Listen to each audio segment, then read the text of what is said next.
بسم الله الرحمن الرحيم.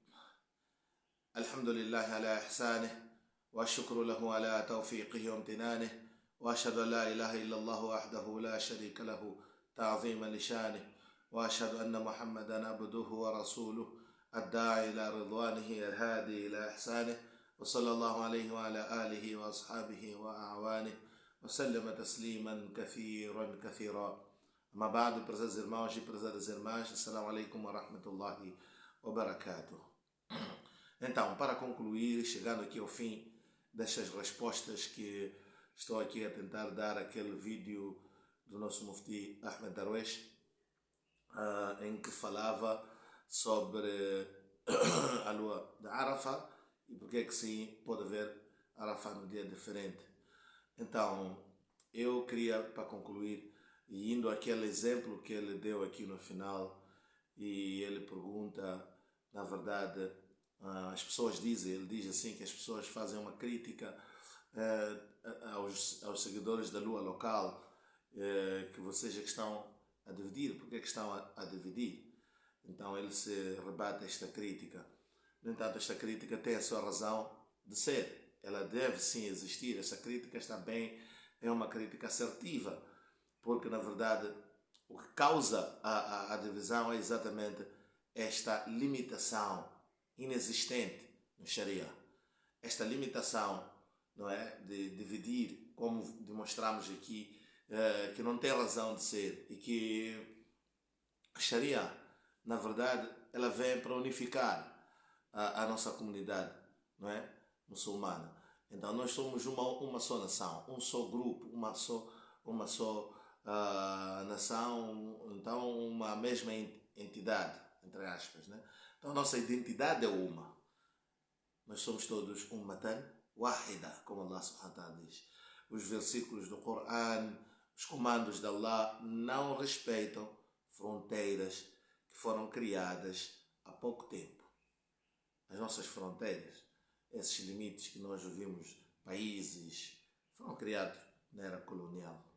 A Conferência de Berlim é que determinou essa divisão de territórios. É preciso perceber que um mesmo país depois mudou, dividiu-se. Vamos pegar esse exemplo do Paquistão, Índia e Bangladesh. Nos livros de fiqh você vai encontrar Hind, que é todo, Hind ou Sindh, refere-se a toda aquela região, incluindo Índia, Paquistão e Bangladesh. E no dia seguinte, pronto, as pessoas dividiram aquilo ali. Ficaram 3 países. Será que, por simples facto das pessoas terem dividido, então ali prontos, cada um agora, din, aspecto de din também muda, e cada um a partir daquele dia, não é, tem a sua própria visualização e se dividem também. É esta a ideia. Por exemplo, imaginemos um país, um país unido, que pode, por qualquer razão política, quebrar-se em 2. Então, os muçulmanos quebram-se também logo em 2. É isso. Isso não tem nenhum fundamento no Islã. E depois, o nosso taqwa, o nosso temor é sempre na medida do possível. Nós continuamos, apesar do Ummah Islamia hoje, porque no passado o Islã era um só. É por isso que é preciso perceber porque é que a escola de Imam Abu Hanifa tem com muito rigor esta questão da wala ibra bi ikhtilaf al-matalib, desconsideração total das diferenças no ponto de visualização da lua. A desconsideração total. Este é o princípio da escola de Imam Abu Hanifa.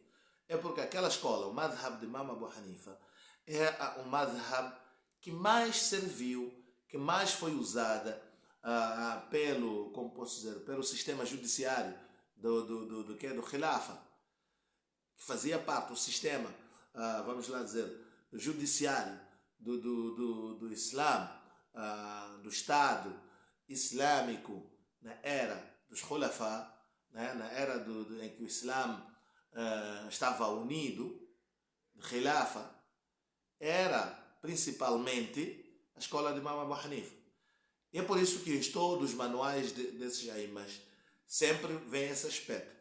Que não há nenhuma consideração à diferença nos pontos de visualização da lua. Quer dizer, a lua aplica-se de forma universal. E depois explicam, a lua vista no nascente vale no poente. E outros fuqahás daquele tempo, em vez de dizer desta forma genérica, a lua vista no nascente vale no poente, diziam, há nos manuais de fiqh, que a lua vista no Khorasan, ela serve onde? Andalúcia. Então o mundo que eles conheciam nascente e poente, para eles naquela época, eram esses espaços mais longínquos onde o Islã estava até aquela era dos nossos Khulafá. Então, dos nossos Aima, queria dizer, não é? Fuqaha, Aima, de Din. No início, na criação e no desenvolvimento daquela que é a primeira geração, a segunda geração dos Fuqahás.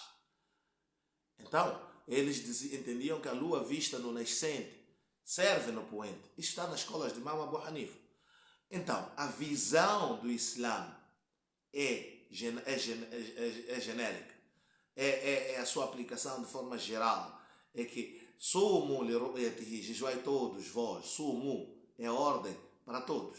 Então é am, é geral. Está claro? Não é específica. Nesta matéria não há nenhum versículo ou hadith especificador.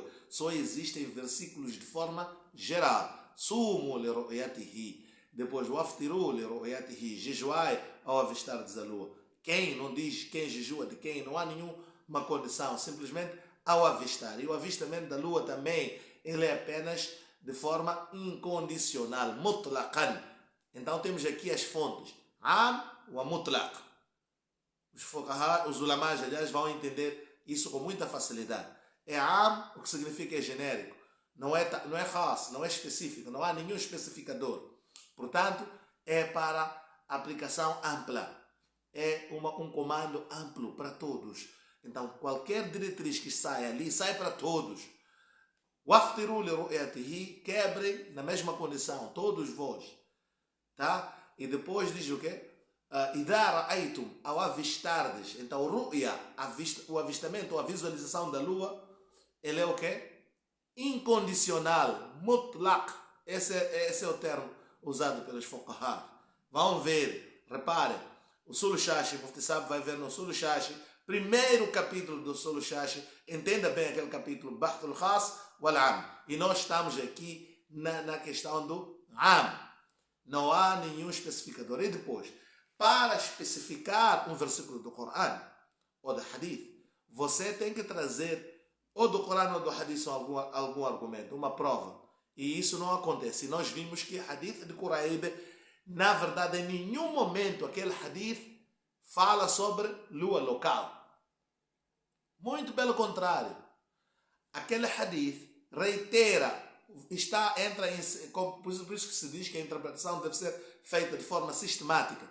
Um Hadith não deve ser colocado contra outro Hadith. Muito pelo contrário. Deve haver uma corroboração, deve haver uma complementariedade. E aquele Hadith de Quraib, o Hadith quando Ibn Abbas diz, falar nasalo nasumo, nós vamos continuar a jejuar não é? Até completarmos 30 ou vermos a lua. Entra, não é? Complementa o outro hadith que ele mesmo, Ibn Abbas, já havia dito, que o profeta sallallahu alaihi wasallam disse, ao avistar a lua, não é? Começar com jejum e ao avistar da lua, termina o jejum. E se o céu estiver nublado, então complete 30 dias. Está em sintonia este hadith. Tá? Então, por isso ele diz o quê?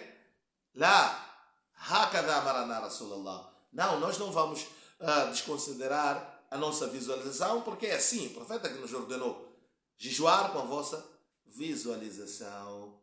Está claro? Então, nós começamos assim. Isso que significa que, nas condições em que eles estavam, junto com o hadith que o próprio Mufti trouxe, aquela passagem que demonstra que os habitantes de Medina, não é, jejuaram de forma diferente, em dia diferente, na época em que o profeta sallallahu alaihi wasallam fez Hajjatul Wida. Isso é verdadeiro, não é? No entanto, não há nenhuma contradição aqui. E nem se pode extrair daqui uma norma de que assim seja, porque isso foram circunstâncias. Não havia como comunicar o profeta e as pessoas de Medina. E nós entendemos, olhando aquilo que é o espírito do Islã, se existisse essa possibilidade, o profeta certamente teria comunicado a informar os seus familiares em Medina, seus colegas e companheiros, que a lua já foi vista, vamos estar aqui em sintonia. Por quê? Inna hadihi ummatukum ummatan wahida. Esta vossa nação é uma só nação. Meus irmãos, quis assim terminar com estas respostas e dizer e reiterar: sim, vamos estar juntos. Que a lua da Arafá, uma vez comunicada a nós, nós estamos em sintonia com eles, temos meios, não há como estarmos em dias diferentes, não se justifica. No passado, fizeram por força das circunstâncias e não há nenhum problema quanto a eles. Ninguém disse que estavam errados, cometeram pecados, ninguém cometeu pecados, porque lá Allah não sobrepõe nenhuma carga acima das suas capacidades. Então não há problema.